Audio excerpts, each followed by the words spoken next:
بسم اللہ الرحمن الرحیم 2021 میں عید الفطر جو ہے وہ اگر انشاءاللہ 29 روزے بنیں گے پاکستان میں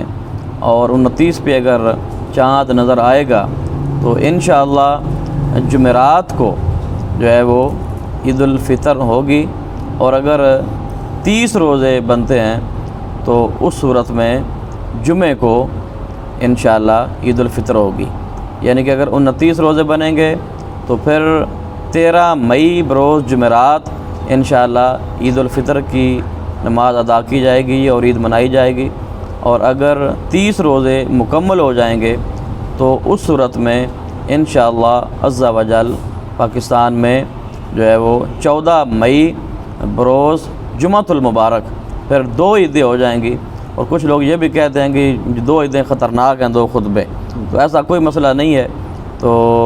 وہ زیادہ ثواب اور درجے کی بات ہے۔ ابھی ڈبل عید ہے، ابھی ایک تو جمعے کا دن ہے، پھر عید کا بھی دن ہے، تو 14 مئی اس صورت میں عید ہوگی کہ اگر 30 روزے بنیں گے تو پھر انشاءاللہ 14 مئی بروز جمعۃ المبارک انشاءاللہ عز و جل عید الفطر منائی جائے گی۔